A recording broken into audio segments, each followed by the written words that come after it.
Well, hi, everyone. This is Michael, and we're on this afternoon. Carolyn, my guest host, this is episode number 13. That's right. And we believe you are never too young to be a dreamer and never too old to do your dream. Because our hope with the link is that each week our special guest is going to connect with you wherever you're at, and they're going to inspire you to become the best version of yourself for tomorrow. Carolyn, you are just jumping right into this. I was going to ask you, are you superstitious at all? 13th episode? What are you thinking? Michael, I'm not superstitious, but I am a little stitious. Little. Yeah. Especially if it's May 13th, and this is our 13th episode. But for all those Star Wars fans out there, may the 4th be with you. Now that's the date that I'm here for. Little Okay. Chewbacca fan I am. We better get into this next part, or we're going to lose some viewers. We're absolutely thrilled that you're here to start out your week with Link with Loveworks. We have a really special guest that we know that you are going to enjoy.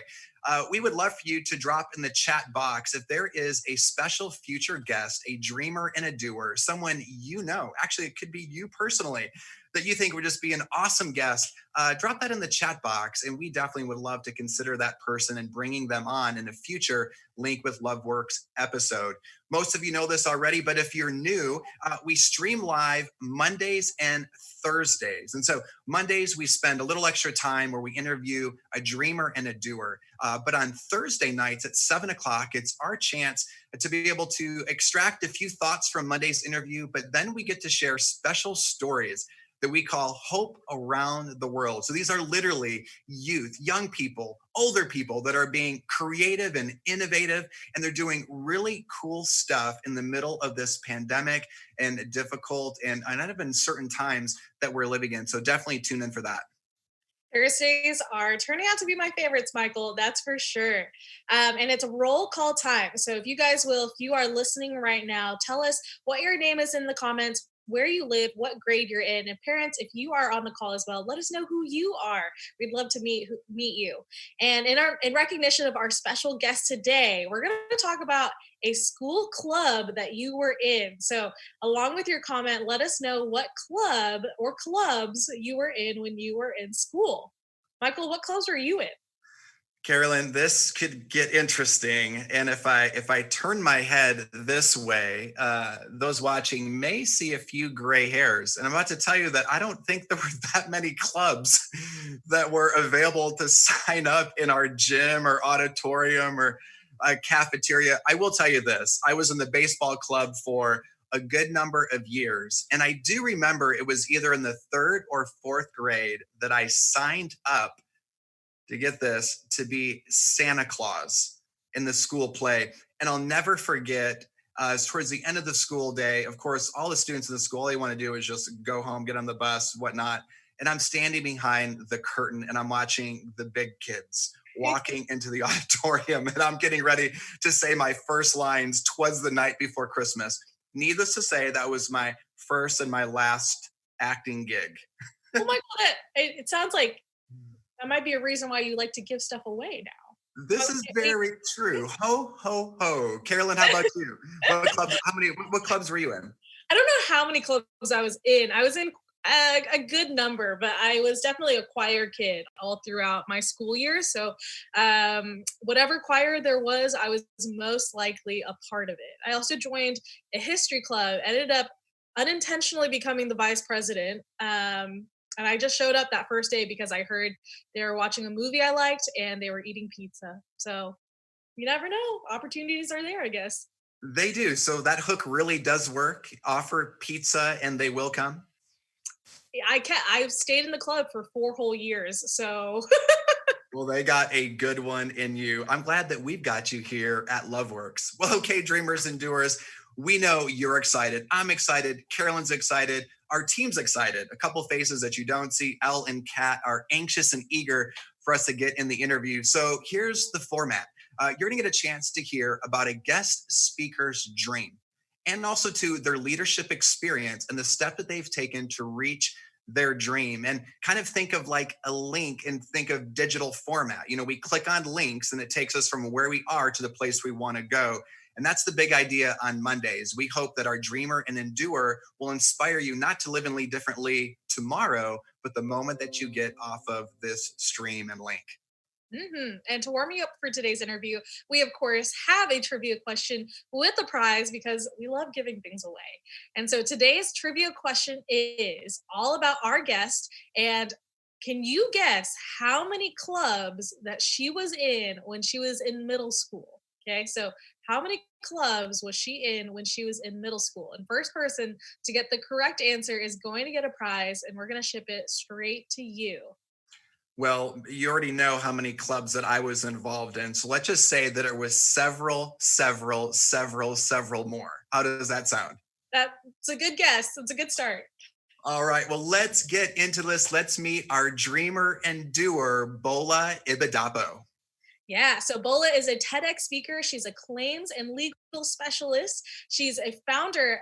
She's the founder of the Queen Talk and also a co-founder of the Two Fly Foundation. And if you're wondering what those are, the Queen Talk is a nonprofit that instills leadership and entrepreneurial development in young girls. And the Two Fly Foundation actually provides travel grants and passports to students studying so that they can also volunteer abroad. And so she has a huge passion for youth and she has a huge passion for leadership. And so I think with those two combined, she's unstoppable. Hey, Bola. Hey. Hey everyone. Hey Loveworks. Hey family. Bola, you are no stranger to LoveWorks. We are absolutely thrilled to have you on this afternoon. What is the temperature? We're here in Oklahoma. What is the not literal temperature, but how does the climate feel right now in pandemic in Dallas? How are you doing? Um, so as we know, or we may or may not know, Dallas and a lot of counties have now reopened up. So, people are uncertain on kind of how to operate. It's like, okay, we can go outside, but should we? Can we?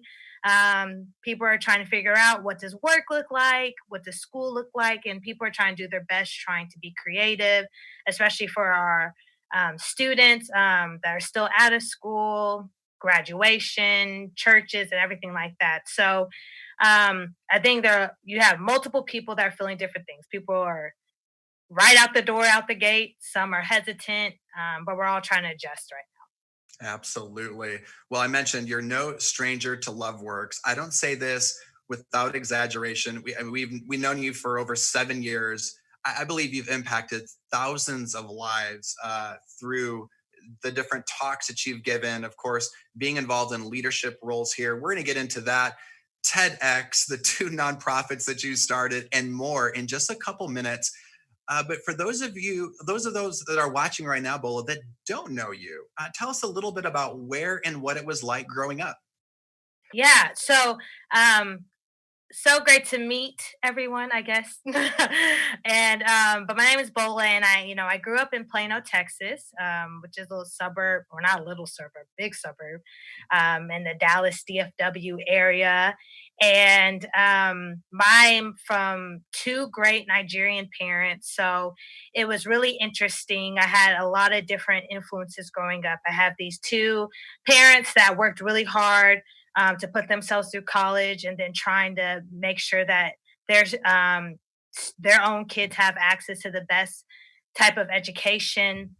But also, I had a great experience growing up in Plano. I was heavily involved throughout middle school, grade school, middle school, high school, and trying to do my best, finding out who I was, what I liked to do, which you'll see how many clubs I was in later when we answer the trivia question. But also, I had to deal with a lot of things growing up as a young Black woman in Plano, and it was different. I had a lot of friends that didn't understand a lot of the different complexes of my race in Plano, and maybe dealing with some things at school, things being said to me, having my parents having to have certain talks with me because of my skin color and how to navigate.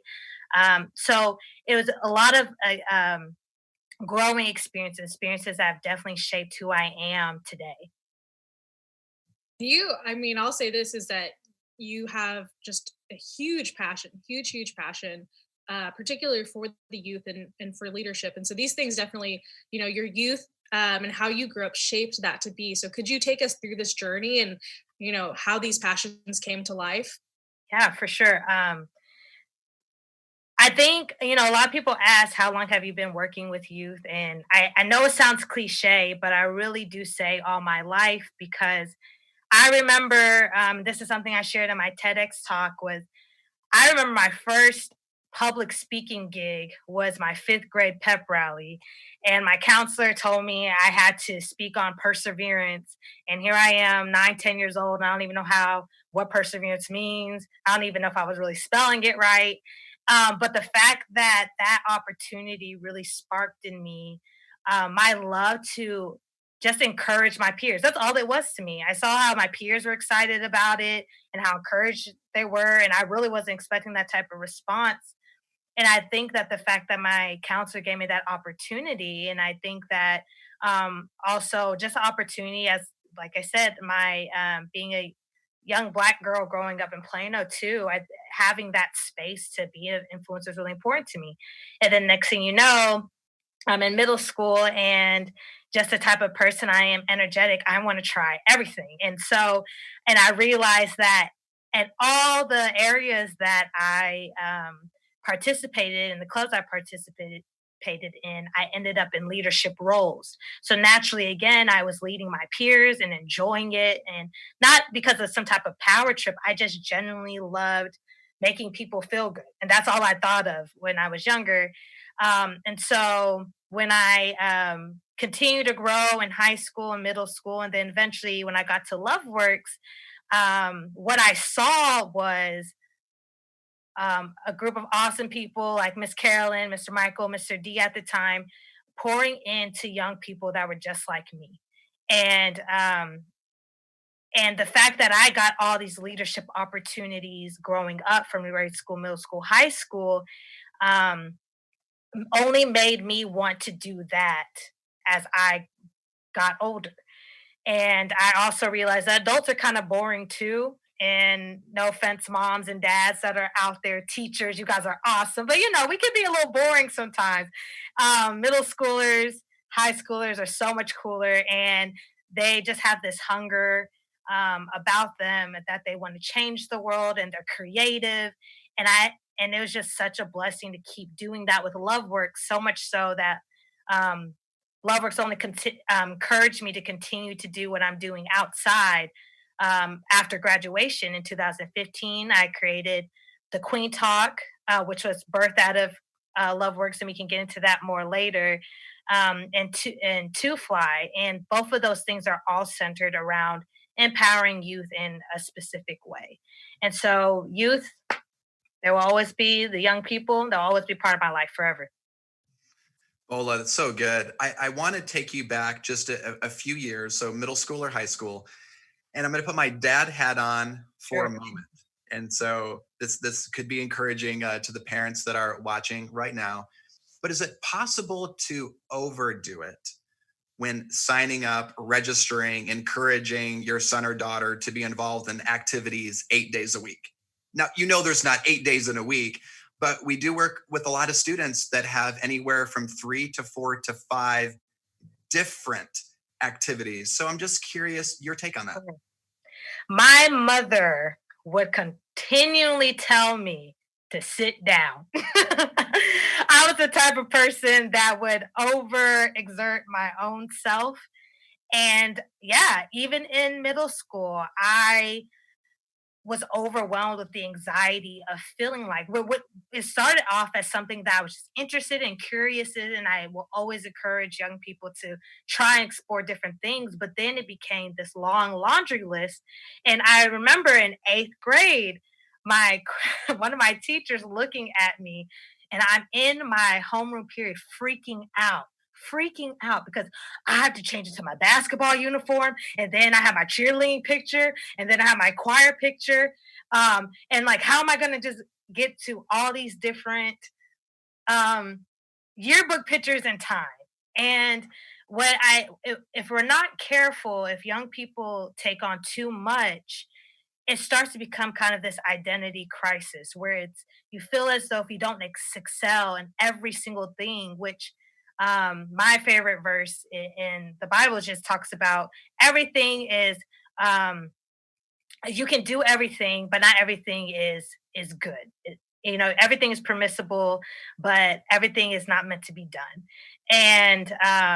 That's something that I learned very quickly. I definitely think we there has to be a balance between trying different things, but learning that there's power in honing in something that you really love, which is why by senior year, I was actually just heavily involved in my youth group and in choir, because those were the two areas where I really found most of my strength versus the long list of clubs I was in eighth grade. Okay.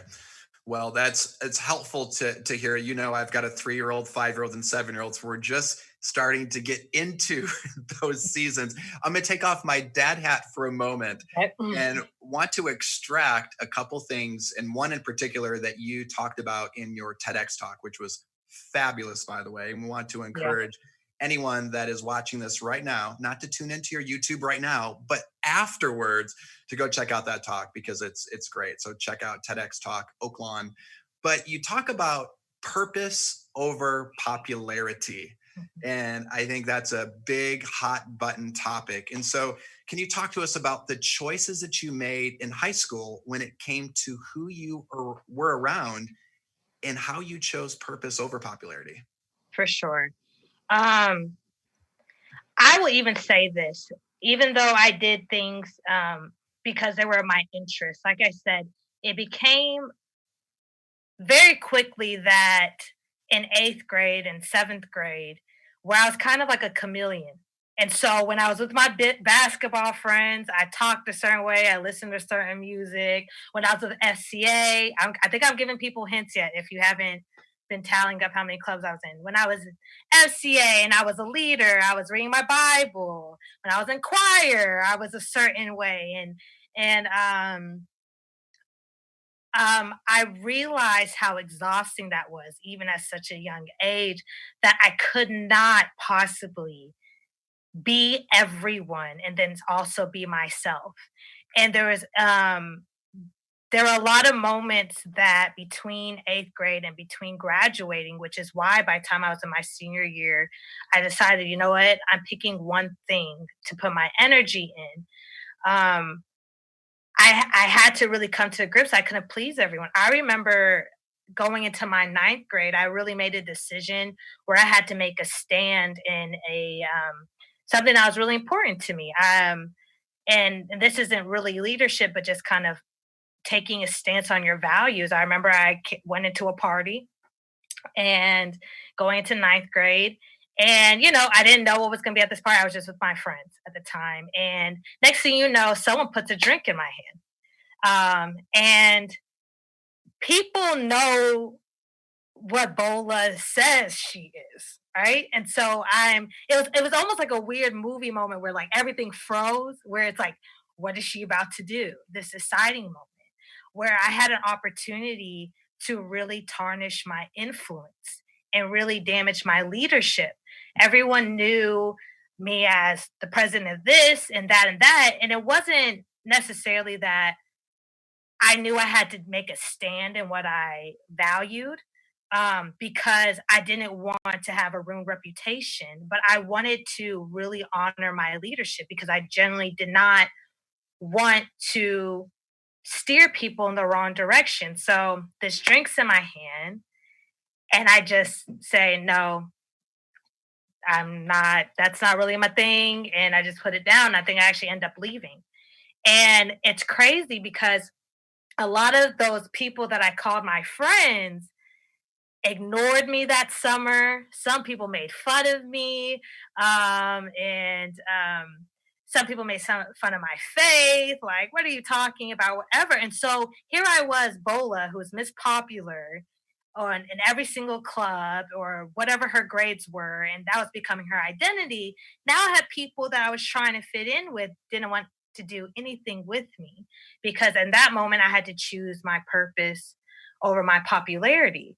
But hear this, some of the friends, and I even tell some of this to some of the young people that I mentor, when I tell this story, some of the people that actually made fun of me for making my stances, I remember these are the same people in college that were messaging me and saying how much they appreciated what I stood for. I had people that made fun of my faith at first and that were messaging me and asking, "Hey, can I kind of confide in you?" And I just wonder, and I know it sounds so small and it sounds so simple, but I just wonder what would have happened if I had chose my popularity in some moments that would eventually be really significant 10, 15 years later. Would I have ruined an opportunity? And I think that's really important when we realize picking our purpose over our popularity is not just about the now, it's about our legacy in the future. I I mean, you put it exactly right. Of just like, and you were probably what, 12 or 13 at this time, at this age. And I think, I mean, it's a testament to your character. And I would say it's most likely because you had your values already laid out. You knew what you were going to do in that situation when it arose. And so I think that's important even for our students to hear of, like, these times are going to happen, and for us to be ready to know what decision we're going to make is going to be a difference maker as well. Sure. And I like what you said of like it definitely influences your identity. You get to then pick, right? And you reference in your TED talk, you talk about like this growth mindset versus a fixed mindset. And you even bring in like to the parents, like you're talking even to the parents at this point of like you not to focus on like a fixed mindset, but to really see the growth mindset. So could you share with us a little bit more about, what those two mindsets are, and how, a student can relate to that, but also how can a parent relate to that? All right, Yeah. not to mess up the flow here, No. but if there's a notepad, a pencil, a pen, a smartphone, a tablet, take some notes if you haven't already, because I never can get enough of the fixed and the growth mindset. So with that, Bola, take us away. Yes. So the growth versus the fixed versus growth mindset comes out of the book Mind Shift by Dr. Carol Dweck. And she talks about how there are two different ways that you can view yourself. And especially this book, too, really heavily talks about how parents can look at their students at a particular way. And fix pretty much says, listen, I don't know what to tell you. I'm sorry. You're either smart or you're not. You're either talented or you're not. You're born this way, and that's it. Sorry for you. If you're in seventh, like how encouraging that is if you're a seventh grader. And I mean, I think about even me what people don't realize is in grade school, I struggled with reading and math. I think there was a point where they even thought about holding me back, and my Nigerian mother was like, "Absolutely not! You will not do that to my child." But how many students or parents think, "Oh, my student is just like this. It is what it is. There's no hope," or even some students internalize that versus growth, where it says that experiences and opportunities can lead to you growing in a particular area in your life. That learning is a growing experience. That you're not just fixed. That you are able to shift in different parts of your life.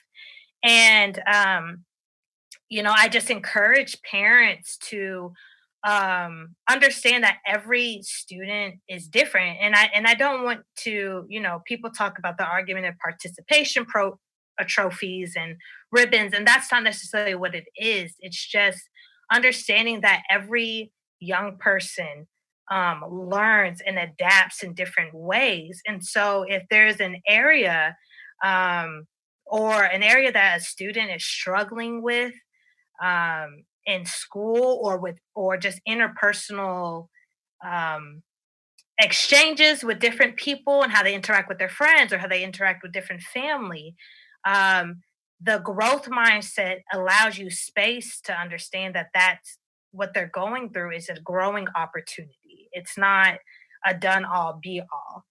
And I just really encourage anyone to read that book, especially if you're a parent, if you're a leader, if you're a coach, whatever, a LoveWorks leader, pick up Mind Shift by Dr. Carol Dweck. It's really eye opening. No, thanks for sharing that, Bola. Quick shout out to someone that you can't see, who is Elle, who has already dropped the links for that book. So click on that now or later. I think that's a candy. Is it now and later? Is it now and later, or now or later? I think it's now and just kind of random. But anyhow, it's in the chat box. So check that out.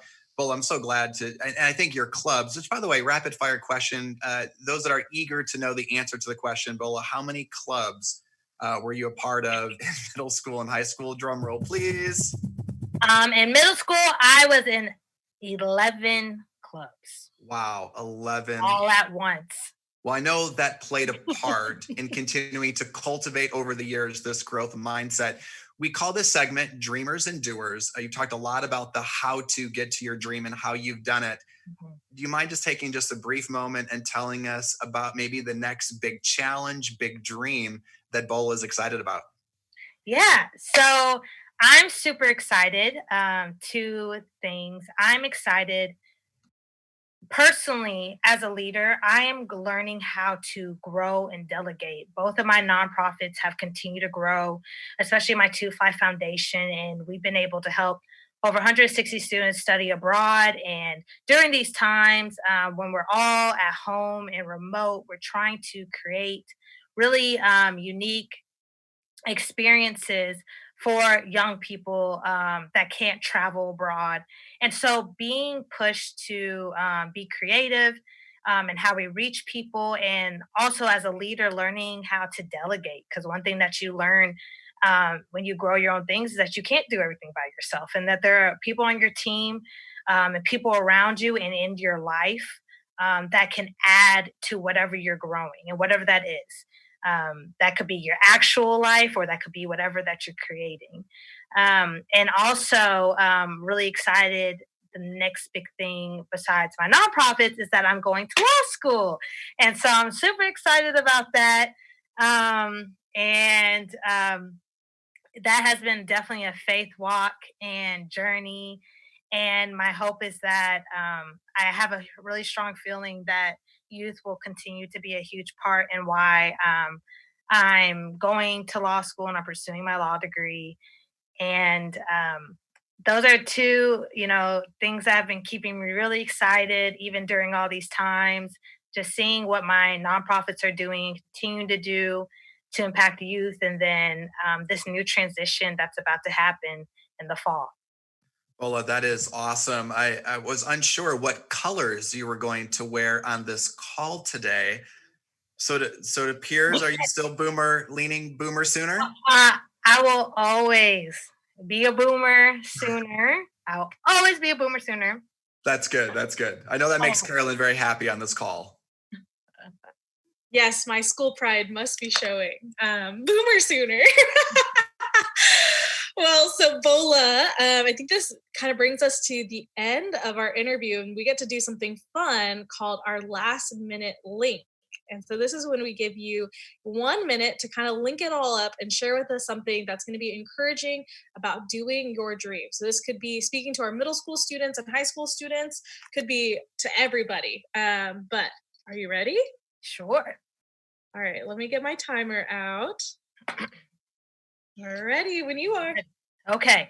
If I could just leave one note, and we talked about a lot of things. We talked about purpose before popularity. We talked about finding your identity as you're trying new things. But there's anything that anyone can remember is that the company that you keep will have a huge, huge impact on your trajectory. I met a lot of different friends and made a lot of great friends, and I made a lot of great partners moving along the way. But as I was leading all these different clubs and organizations, I realized I was only as good as my team. Whoever was on my choir exec team with me, whoever was on my basketball team with me, who is ever even now on my 2 Fly and my Queen Talk teams, helping me make these great impacts. it's only as important. Your life will only be as successful as the people around you. And when I was trying to be a chameleon and navigate, I learned that very, very quickly that not everyone is meant to be your friend, but there's also really great friends around you. So be wise in who you allow in your space and on your path with you. That is perfect. Bola, thanks for sharing those ideas. It actually it perfectly syncs up with our lesson this week about yes or no. And it's about saying yes to the things that are good for us, and saying no to the things that aren't, so that we can actually say yes to the things that are good for us. So I like what you share there of even like choosing the right crowd of people. For sure. It's going to be really really important. So Bola, we're going to give you a quick break, and we're going to have some questions come in. So if you're listening right now, we are going to do Q&A with Bola right after this, and so drop your questions for Bola in the comments. She's going to come right back with us, but we have some things to share, exciting things to share about our at-home digital leadership, and also our next link guest. It's going to be so good. And Carolyn, as questions are coming in, would you mind sharing with everyone what we're so excited about this week, which is the release of block number 2? So a brand new stack of 5 leadership courses, a special theme. Could you possibly even maybe do a demo for us?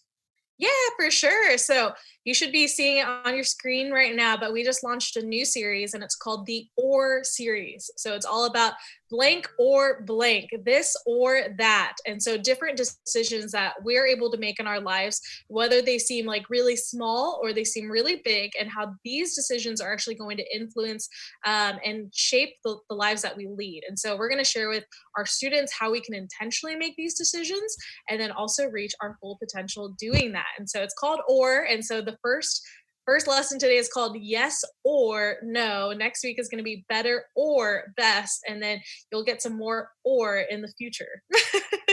So good. And we've made it as easy as 1, 2, 3. So step number 1, just visit our website, loveworksleadership.org. Step number 2, click or tap on the house that says at home leadership. Register, sign up. Step number 3, within 24 hours, you'll receive your special access code and you are well on your way to experience all of this great free content. That's right. We're excited. It's an awesome new series, and we're very, very excited to launch it. So it looks like it's time for us to jump into our Q&A. All right. So I think our first question is from Miss Jasmine, and she asks, Bola, what is your favorite animal? My favorite animal is an elephant. Why an elephant, may I I ask? don't know. I just think they're just the fact that they're so just big and majestic. My second one would be a giraffe because I was always tall, so I think I always connected with the giraffe. But I love elephants. I think they're just so majestic. Just I, so great. I, just majestic. I love it. Bola, one more question for you. And you did allude to this earlier. So just before the wrap up link and 1 minute rapid fire. But if you had an opportunity to go back and speak to your 12 or 13-year-old self, what bit of advice would you give your middle school self? I would tell her to learn to rest now, learn the importance of being still and resting, and and the only way that you can learn how to rest and be still is to know where to put your energy. So I think you guys will definitely talk about that next week about saying yes to what's good for you and saying no what's not good for you. And I would say yes to everything, and it would just exhaust me. And then two, um, once again, like you, it's okay. It's okay that everyone is not going to be your friend. It's okay. You will be just fine. You'll actually be very happy sometimes when you look back at it that those people are not your friends anymore. Trust me. After you cry in your pillow for 30 minutes. Exactly. After you cried all those tears, you realize, thank the Lord. After the world feels like it's ended. Well, that is so good. We've got one more question from Ricky here, if that's okay. And the question is, And you talked a little bit about a situation involving a party, but what tempted you the most as a middle school student? Hmm. Thank What you, temp- Ricky, for that question. yeah, that's a good question. That's a deep question. What tempted me the most? I think what tempted me the most was feeling accepted. When you feel when someone laughs at your joke, Mr. Michael, cover your ears. I used to have a potty mouth in middle school. It was bad, guys. I know it's not good. It's not good at all. And that was a huge thing because I felt at that time, if I was with these group of people, if I talked this way, it was funny, we're laughing, da da da. But then I go to another group of people and I would be, oh no, Bola would never say that. And I would just and it was tempting to act like whoever I was with, just to feel, even if it was only in that moment, accepted. But what I realized it was exhausting because I would have to keep acting that way or putting on this act every time. And then it was exhausting because I would be afraid that as soon as I stopped acting like that, then those people wouldn't want me to be around them anymore. And don't fall into that trap. Don't fall into the temptation of always trying to fit in. It's not worth it. Thank you, Bola, for the transparency. Quick one for Maddie on YouTube. Who is your role model and why? My mom is my role model. We actually just had a daughter mommy talk yesterday, and her story is just amazing. Coming from Nigeria, she came especially from part of her village where it was because she was so driven and focused on her studies. People looked down at her, people outcasted her. And the fact that, especially with the loving encouragement of my grandma coming to Nigeria, from Nigeria to the US, her and my dad met at OU. So I was literally boomer, sooner born, sooner bred. Um, and just seeing what she went through, that as an international student, and then in the 70s, 80s as a Black woman, let alone a foreigner, and what she went through and what she prevailed through, and I couldn't ask for a better role model. Bola, thank you for sharing that. Thank you for just your time, your strength, your courage. You set such an example for me, for our team here at LoveWorks, the many students that you've had the opportunity to work with. I thank you for it. We're definitely better for this time. How can we continue just to stay connected with you, Bola? Yes, you guys can follow my nonprofit pages, the Queen Talk, especially for my awesome young queens, and young ladies. The Queen Talk, exactly how it's spelled, and we like to do a lot of fun interactive things just to keep you encouraged. We provide a lot of resources also at Two Fly Foundation. That's TOO Fly Foundation, twoflyfoundation.org, and we're trying to put up these coming weeks a lot of resources to help all of our students that are at home and continue their abroad curiosity and resources with that. And then also Bola Ibidapo, if you can figure out how to spell my last name on Facebook and on Instagram. We have it all in the chat box. Again, Bola, it has been a delight. Thank you for your time. I just want to send out a couple quick reminders as we're getting ready to wrap up. We talked about our new at-home leadership courses, a new set of 5 that are being released, and you can access that at loveworksleadership.org. And mark your calendars for this coming Monday. We have another special guest and friend of LoveWorks. His name is Mike Huang. Mike owns 2 businesses in Oklahoma City, in social media and marketing and in real estate investment. Mike is a founding member of the Asian Chamber of Oklahoma, and he's a recipient of the 30 Under 30 Award among the top incoming leaders in Oklahoma City under 30 years old. And it's pretty exciting. Mike started a handful of years ago a personal bucket list. And he's going to talk about that in the unique way that it led him into a cage fighting, doing MMA style fighting, all the way to backpacking across Europe and more. So I think it's really going to inspire everyone on the call that's just getting ready to really head into a summer season. So again, thank you so much for checking us out today. Bola, you're just so incredible. Thank you for your time. Remember, real leaders, they don't blend in, but they stand out. Dream big. And do your dreams.